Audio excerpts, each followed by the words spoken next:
Hey guys, CreamCrazy here, welcoming you to Elimination Chamber 2014 results and opinions video. Now, the results of the show kind of made people a bit of a mixed bunch last night. Some were saying, this pay-per-view was actually reasonably good. In fact, it was better than the Royal Rumble by a long shot. And there were some people who, once again, like usual, crapped on the show because Bryan lost in the main event. Yeah. If you haven't seen the pay-per-view, and if you haven't checked the internet for the last little while, Bryan did not win, and the internet fans just lost their crap once again. Nonetheless, the results of the pay-per-view do stand like this. Cody Rhodes and Goldust defeating Ryback on the pre-show. Apparently this match was really not that good, so I didn't miss much by missing that.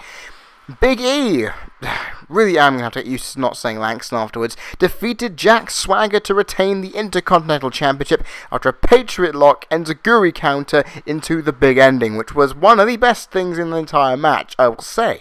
The New Age Outlaws defeated the Usos to retain the WWE Tag Team Championships, a kick to Road Dogg by one of the Usos, I can never remember which one, with Billy Gunn getting the tights for a roll-up. So, they get a cheap win, simple as. Titus O'Neil defeated Darren Young with a clash of the Titus in a match which the crowd didn't give a fuck for. Honestly, it really showed. The Wyatt family defeated the Shield in a 6-man tag team match, which was, of course, if you guys are not really mistaken, the match of the night. And, oh man, Sister Abigail off Rowan receiving the spear, getting the win for the Wyatts. Pretty damn awesome stuff, although I do have to question, where the hell did Dean Ambrose get off to? We'll have to find out later. Cameron defeated AJ Lee by disqualification to win the match, but AJ retains the Divas Championship after Tamina kicked AJ accidentally. She then screws Cameron out of a quick pinfall and then clotheslines on the outside, getting the disqualification. Batista then defeated Alberto Del Rio, recovering from an absolute barrage of crutch-laden shots at the beginning to win with a Batista bomb, which, of course, still didn't please the crowd. And finally, by God, finally, Randy Orton won the Elimination Chamber to retain the WWE World Heavyweight Championship. And, yeah, here is how it all went down, actually. I may want to point this out. I normally do this in the Royal Rumble later on, but I might as well do it now. Entrance order, Cesaro and Sheamus started, with Daniel Bryan coming in 3rd, Christian in 4th, John Cena 5th, and of course Orton coming out last. Elimination order. Sheamus was eliminated first, quite late on actually. These guys all lasted quite a long time, with Christian hitting a splash from the top of the chamber pod. Christian was then eliminated by Daniel Bryan with a running knee. Cesaro was eliminated by an STF, which actually looked like he applied it this time. He definitely took good advice from Stone Cold there. Daniel Bryan was, John Cena, sorry, I'm getting ahead of myself, was eliminated by Orton via interference from the Shield. Daniel Bryan was then eliminated by Orton after Kane's interference led to an RKO in midair for the win. And that's all she wrote there. Now, of course, if you've never seen one of my reviews before, I now go in depth in each of the matches, handling on my amazing ratings factors. In-ring psychology, the selling and working of body parts and the telling of the story, move variety, whether they stray away from the movesets to actually give you something entertaining, crowd reaction, speaks for itself, match length and pacing, highlighting quite bluntly if the match is going fast or slow, benefiting or detracting from the quality, and also whether the match went on long enough, and also my overall enjoyment, because what would this be without my opinion, because this is my video nonetheless. First with Big E versus Swagger. Now the psychology was a 1.5 here. I honestly, again, I always say it in most of either Big E's or even Curtis Axel's or even Jack Swagger's matches. The physicality tells a story in itself that Swagger was really desperate to try and get the victory for his team, and he wanted to, because he knew he was going to get upstaged by Cesaro, whatever happens. Now, honestly, that was where it pretty much ended, really. I mean, there wasn't too much on it. I mean, that physicality of the match was quite a good thing to see, but it wasn't much else. I'll tell you that for sure. Move variety was a 2. Now, there was some quite interesting moments in this that made me go, wow, this is pretty awesome. I mean, there was some awesome belly-to-bellies from Big E, a diving spear through the rope by Big E, which was got a holy shit chant. Top rope belly-to-belly by Swagger, which was actually really nice. I mean, people say he's already enough like Kurt Angle with the Patriot Lock. He might as well do a top rope belly-to-belly suplex for a reason. Big E countering the Patriot Lock into an enziguri was superb. I mean, honestly, I cannot praise that move enough. It was insane. The power and the speed of this guy, do I even need to say much more? Overall, though, that's a 2? Really? Could be a 2.5 if I want to be so generous. Crowd reaction was a 1.5, and this was mostly down to the pacing of it all. Now, the fact of the matter is, the crowd are into Big E. They weren't that much into Swagger, despite the "We the People" chants a couple of times in the night, and of course in this match. Honestly, Swagger can't really draw any reactions himself, so I find it really hard to really take him seriously if the crowd don't really give a crap, but then again, that's just how it is. Big E, of course, over as hell, and him getting the victory did help, but again, the crowd were in and out of it so much. Why were they? Well, let's take a look at the match like the pacing. I gave it a 2, because the fact of the matter is this match lasted a good lot longer than I thought it was going to last. I mean, it lasted nearly 12 minutes. And, yeah, that's where the main positives lied. It went on for a while, there was some good momentum shifts, and it was actually quite quick in the beginning and at the end, but in the middle of this match, it lulled incredibly slowly, with lots of rest holds by Swagger, and it just really slowed down the pace, where the crowd just lost interest until Big E got more offense in. And I don't like it when matches are lopsided like that. I mean, sure, in the early part of the match, you did see some momentum shifts really early on, but apart from that, it really just left the match feeling like it just didn't deserve to start the damn show. I mean, you can start a show with a heel victory, you know. Just point that out. Fact of the matter is, my enjoyment of this match it was really muted, you know. I was thinking to myself, okay, I thought these two with their backgrounds could have put something on that was a bit better than it was. It was still an okay match, but nothing to write home about. I mean, some people are giving this quite high ratings, and okay, it was well wrestled, there were no botches in it, but it didn't really grasp the excitement for me. It didn't really make me go insane. Okay, sure, there were some spots that did, but very little in that regard. But there was one interesting thing which I found hilarious. Swagger's mouth got busted open, and Jerry Lawler quipped this, one of the best bloody lines of the evening, where he said, "He's already got a busted lip, that's not going to help with the speech impediment." I mean, Lawler, that's one of the things I remember you for, taking a sharp jab at somebody. Can't go wrong. Now, honestly, I'm going to give this match a 1.5 star. It was almost middle of the road, but it was a bit lower. It wasn't really as good as I wanted it to be, but I was still reasonably okay with what came out of it. So, what more is there to say? Just saying, folks. The Age Outlaws versus the Usos now. Psychology was a 1. Now, you'd be thinking, the amount of time these guys have faced, there would be some story there. There would be some sneaky cheat tactics, minus the victory, for the New Age Outlaws to win. Maybe you'd see some interferences from the Authority, or some other random crap. Even the fact of the matter is, this didn't really feel like it had much of a story to it, you know. New Age Outlaws and the Usos are great teams, but even with great chemistry in the ring as teams, it just didn't really flow well for me. No story was really told, but the biggest crime of the lot was that, of course, the Usos had their legs targeted by the New Age Outlaws. They were oversold, and they were not actually targeted at all, apart from the original move that got them injured. Really annoyed the crap out of me. Why did it annoy the crap out of me? Because it showed. I mean, look at the spot that the Uso, well, I can't remember which one it was, may have been Jimmy, may have been Jay, I have no clue, hit the bottom turnbuckle and his leg, and the reaction, the screams. I would have liked to have seen that leg worked on by Billy Gunn, in a submission move scenario, maybe. I mean, come on, he could have easily done it. But yeah, it was poor psychology all the way. Move variety was a 1, nothing really different here, nothing really different from the usual. Enough said. Crowd reaction, however, different story, was a 2. Now the reason why I'm giving it this, quite simple really. When you've got the Usos, you're going to get a good cheer. The New Age Outlaws got a reasonably good cheer too. This had a good crowd reaction that was steady throughout. Can't go wrong with it. Match like the pacing was a 2. It was fast paced for quite a lot of it. And for a tag team match, especially one of them featuring 2 middle-aged guys or over, it was actually quite interesting. So, I mean, sure, it went for just over 8.5 minutes, which was alright. It wasn't the longest it could have been. It wasn't the shortest it could have been either. I mean, technically, it was actually a really good basic time length for it, and it worked out well. And these guys swapped offense routinely too, so can't go wrong.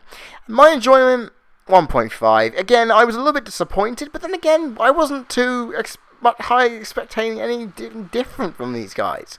You know, I wasn't expecting something incredible. I was just expecting something to take these guys to the next pay-per-view, I guess. And we're going to see what happens sometime in the next couple of weeks.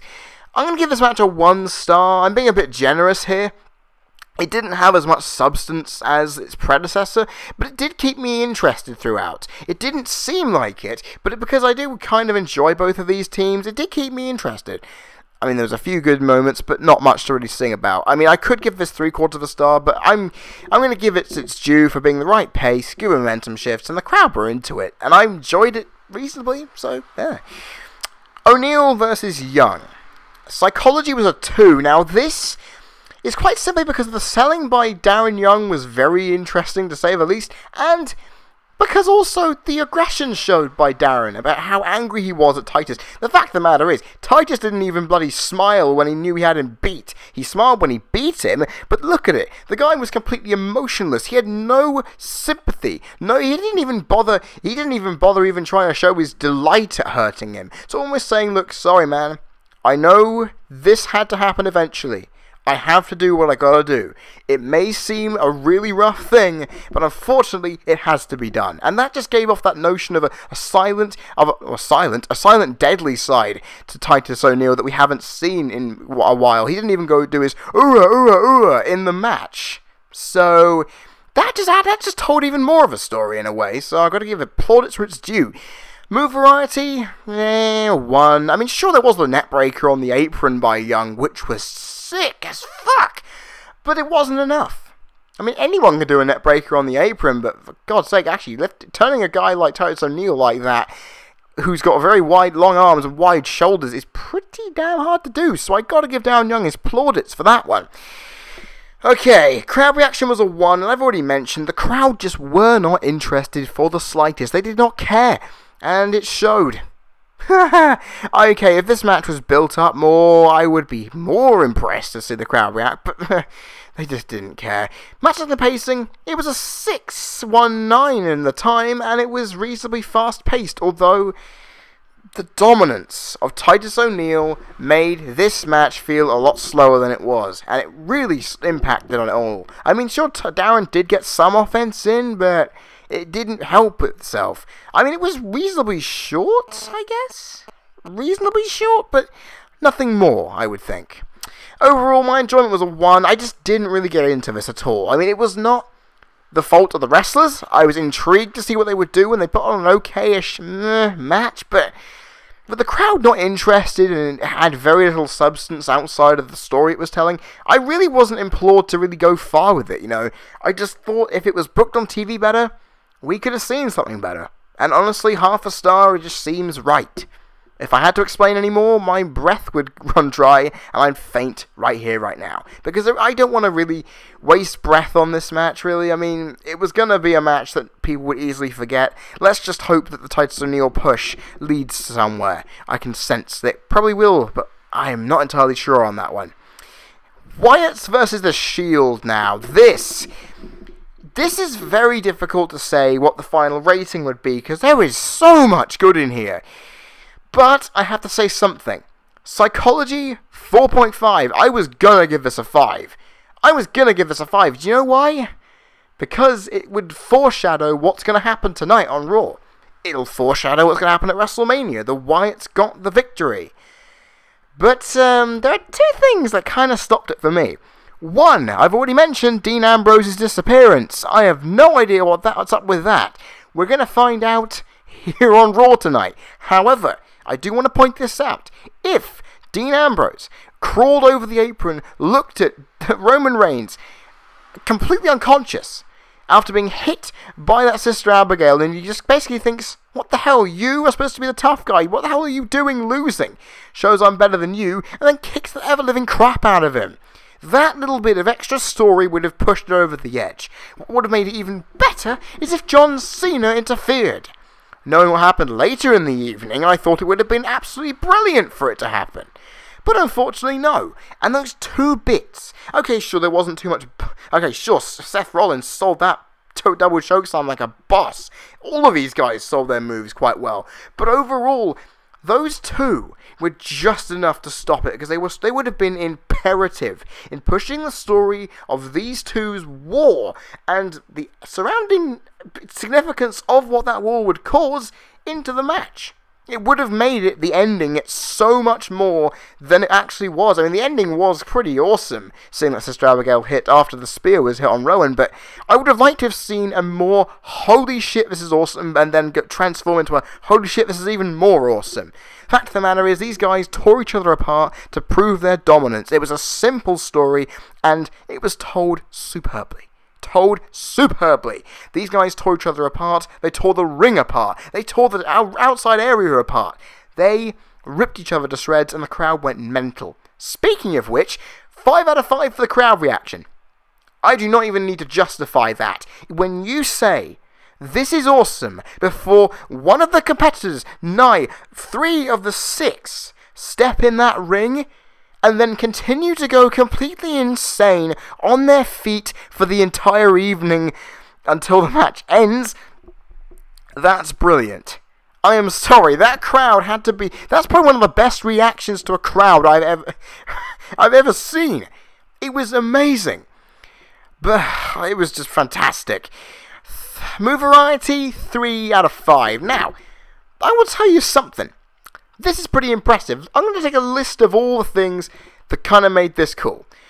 Rollins countering a top rope German suplex and then went nuts, completely eliminating Harper and Rowan all over the place. Can't go wrong. Harper hitting a suicide dive. What the fuck? Rollins hitting a plancha to the outside. Insane. Bray and Dean fighting into the crowd. Yeah, can't go wrong with that. Double choke slam through the announce table. That... enough to justify a 3, because I know a table shot effectively gets you an extra 1 on that scale.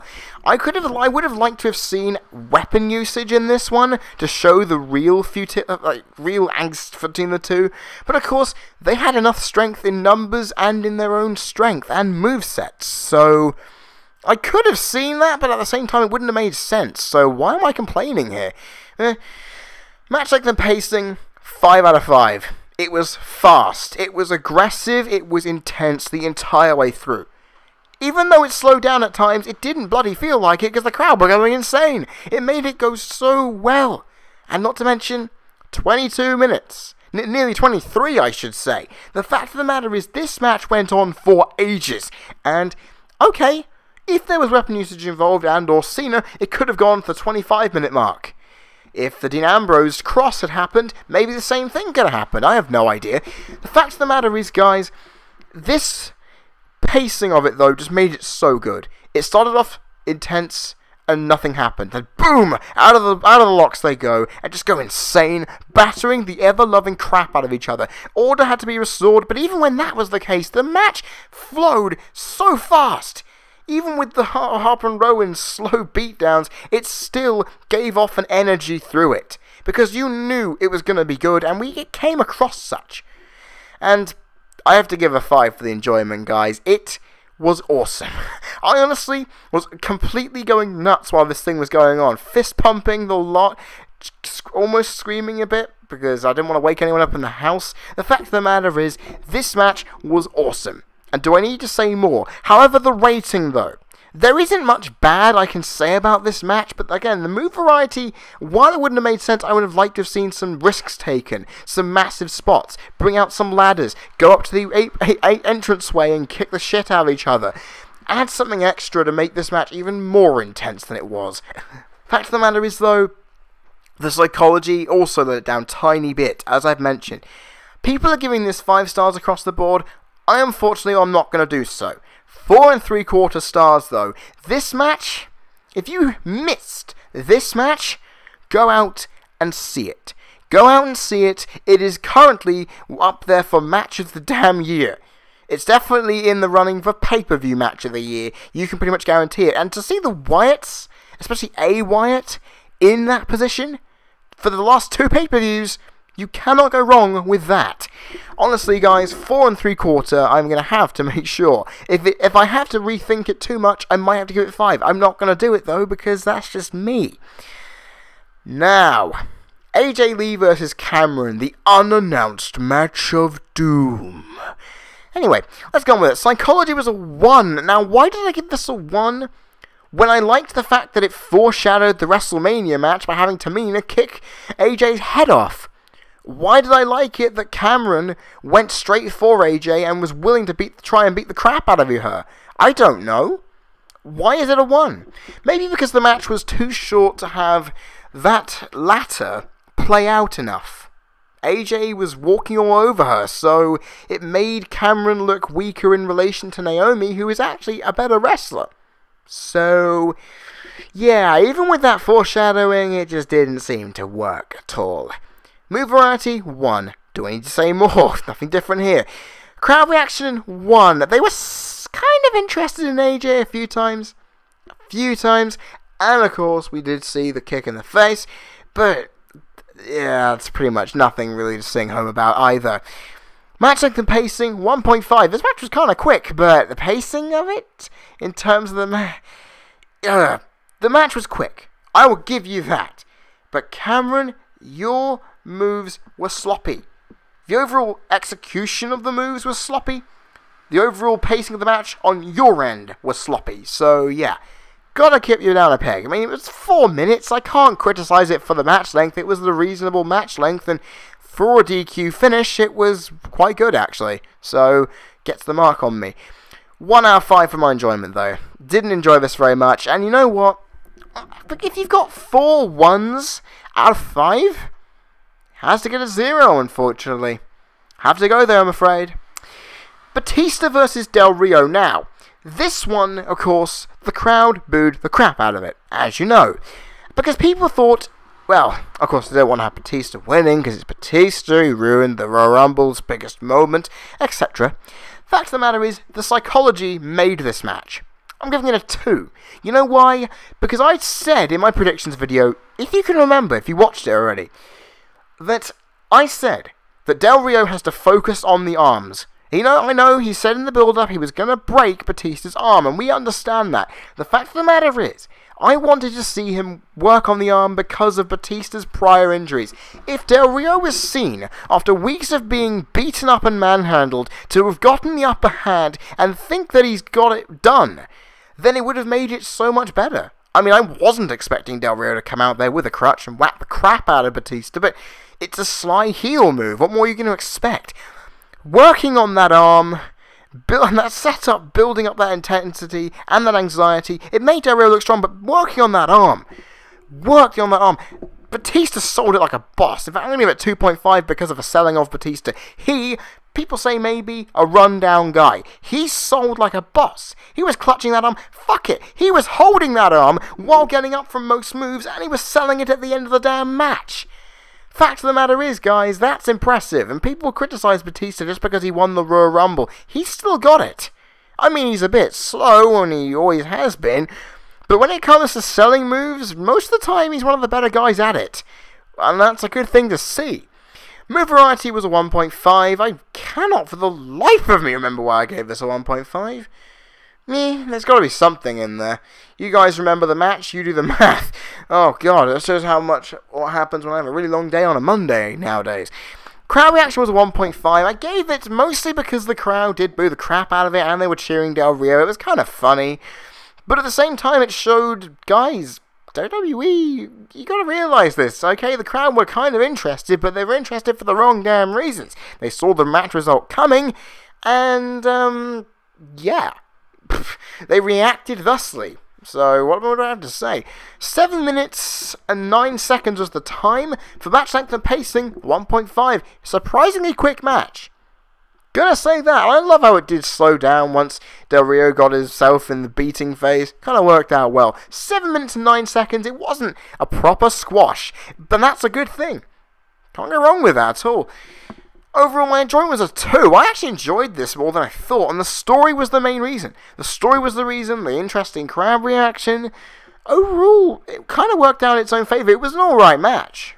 I mean, I could have seen more, but it was short. For what it was, though, I'll give them their credit. It was pretty good. I mean, a 1.5 star good. Happy? Okay, we can go on to the final match. Elimination Chamber. Now, this gets a 4.5 from me. Why? Think about it. All 6 men lasted until the final 10 minutes. That to me is awesome, because it shows not just the strength of the roster, but it shows the strength of the title picture. Can't go wrong with it. The selling of the arm by Daniel Bryan was questionable all through the evening. I will say that right now. It was questionable when he was on the ground in pain, going insane, and also not to mention Christian's selling of his chest after hitting that damn splash. Oh, and the obvious animosity between all the prior feuds that all these guys had played off. I mean, Cesaro mocking Cena was quite interesting. I kind of like the view of that. The fact of the matter is, Kane's interference, the Wyatt family interference, the longevity of it all, and the physicality of it all. I mean, these guys, to see also everyone just surround Randy Orton in his chamber pod, highlighting that he was going to be the guy who was going to get his ass kicked, and then to see it, and then later on to see the inevitable victory from him coming through it all, was impressive. However, I would have liked to have had the psychology of 5 if Randy Orton began the match. That's all I'm going to say. That's the only thing I would have really said was lacking. It really was necessary. It would have been the cherry on top of the damn icing on top of the damn cake. But these things happen anyway. Right. Move variety was a 4. Let me just go from this. There's a pin submission combo by Bryan, which was lovely. A pod break through the arm for Bryan, which was all good. Steamroller on the steel by Sheamus. That was sick. Oh, God. Chamber door to the arm, followed by a tornado arm DDT by Christian, which was... So that's where the psychology came in. They worked on it, but I just wish Daniel Bryan did sell it more in the beginning of the night. Anyway, powerbomb into the pod, followed by an uppercut by Cesaro. Cesaro's a beast. The use of the Flexan glass without a break. Seriously, you take the glass away from the pod frame, you then use it to whack over people's heads and let them land on it. That's kind of cool. I've not seen that done before, so that wins on that one. Cesaro's swing into a splash by Cena, which then catapulted a Christian into the bloody turnbuckle. Lovely. Orton gets cornered, and then bro kick through the pod. I mean, sure, we've seen pod breaks before, but that was just nuts. The splash from the chamber pod, I've already mentioned, and the AA into a German suplex by Cesaro. All of that was amazing to watch. I mean, sure, I could have seen some more moves from the top. I could have seen a Christian try to run away and then have a Cesaro powerbomb him off the damn thing. I mean, an AA off the top of the chamber pod wouldn't have gone amiss either. Hell, even the diving headbutt wouldn't have gone amiss. There were some big moves and moments I really would have expected from this match. I didn't get them, which is sad. Unfortunately, that's just what happens sometimes. Really is what happens. Really is. Crowd reaction was a 3.5. Now, with the Elimination Chamber, they're never always going to be on top of everything. We know that from the start. However, they were into it at the beginning. A good physical, aggressive start by Cesaro and Sheamus got them into it a bit. Bryan entered in, they went nuts. Christian went in, they died. Simple as. Then, Cena came in, the mediated response as usual. There were big moments in this match where I didn't really hear the crowd at all. I don't know if they were muting out CM Punk chants or what, but they really weren't keeping on top of these things. But honestly, the crowd were alright. I mean, if it weren't for my internet cutting out right at the end of the pay-per-view, I would have heard the reaction of the ending. But apparently it was very muted, very silent from what I've been told. So maybe that wasn't the ending that they wanted from the crowd side, but it was still alright throughout the match that long. But the pacing and match length gets a 4, guys. 37-33. I would have thought this would have gone 45 to 50 minutes, but that's just me. Fact of the matter is the pacing of this match. Aggressive, very quick, very fast, and later on it slowed to a crawl, and then immense bouts of fast action again, and then back again. It was well done. The match lasted a long time, and because all of the guys stayed in there for so long, it made the match feel like it was worth something, you know? Usually we have a guy eliminated really early on, and that usually gets 2 or 3 of them out early, to be stuck with 3 guys who are fighting for ages, and it just really slows the match down. The more people there were, the better it was, and honestly, it made it so much funner to watch. I mean, what more can I say, really? It was fun. And that's what I'm going to say for my enjoyment. It was a 4. It was very fun. it was probably the best Elimination Chamber I've seen in quite some time, so if you were watching for the Chamber match, well done to you. You got a great match, and I'm going to have to go with a 4-star rating here. This match was entertaining from start to finish, had many big spots which made you jump out your seat, highlighted Christian, who still had it, highlighted Cesaro, who we know has it and is going somewhere great. It highlighted Cena, who's pretty damn good in these situations, even on a losing end, and we know Bryan, I don't know what's going to happen with Bryan, but he's pretty much going to go to WrestleMania looking as hot as ever, as he would do. And Orton, he won the match somehow. It did everything it needed to do, and I'm going to have to give WWE my applaud on that one. Applause, sorry, blah. I make mistakes, we all do. Now guys, on to my final thoughts. Now this pay-per-view, I said, would have to be better than the Royal Rumble to get any sort of sympathy from me. Now while there are 2 massive standout matches on this card, and while the commentary was meh, to say the least, we got a good night of wrestling. Sure, it was very predictable. In fact, to be honest with you, I didn't predict the added Divas match, but technically, according to my calculations, I got all the predictions right, so I'm happy. The pay-per-view gave me a lot of questions that were pretty much answered. We're pretty much on the assumption that the Usos are going to get a title match at Mania now. Titus O'Neil might have to do something more impressive to make it somewhere. We know the Wyatts are going after Cena and probably have a Cena match at Mania. The Shield will find out what happens tonight. AJ and Tamina has been teased. We're possibly going to see, I don't know what's going to happen with Cesaro, but I'm thinking if he's going to face Sheamus in a proper match, I'd be up for that. And to see Orton and Bryan have that tease that Kane interference didn't finish everything off, it makes sense that tonight on Raw we're going to see some great stuff. Honestly, the matches weren't the best quality, but they did give me something interesting for a lot of them. I mean, some of them didn't, but that's just because of poor booking nonetheless. I would have to say one other thing. Bad News Barrett tonight, you were superb. The last one you did about the WWE Network and how the people are going to be expelled from schools and fired from their jobs and will get completely covered in all of their rubbish and then condemning their houses, making people homeless, all because of the WWE Network. That was fucking superb. Now usually I would go, bah, heel trying to do this. I was pissing myself, laughing and agreeing with it. It was so fun.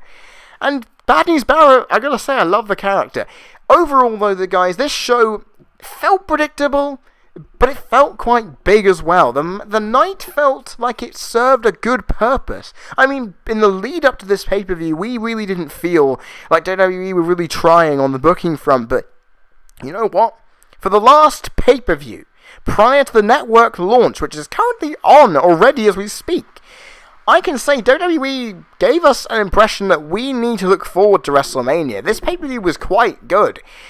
And honestly, as is last year, Elimination Chamber does its thing. It proves to me that it's a good pay-per-view every year. You can't go wrong with that. And you know what, guys? While there were some really meh matches on the card and there was some lacking of storytelling in quite a few areas, I would like to say this. I enjoyed this show. But I didn't enjoy it so much that I would say go out there, watch it now, otherwise you're missing out stuff. If you want to watch the Elimination Chamber match, do that, because it's going to be awesome. This match did turn into a 2-match show as the Wyatt and the Shield stole it, but you know what? This pumps me up for WrestleMania, you know.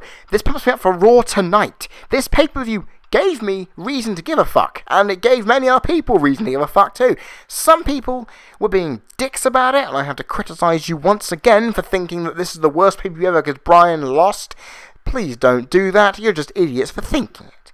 And Conan as well, I had to say, this is how the storyline plays out. If it doesn't happen tonight on Raw, or it doesn't happen at WrestleMania, then you can say that we've been ripped off. Don't say it because of one pay-per-view match where you think something's going to happen. Sure, I predicted it, but come on.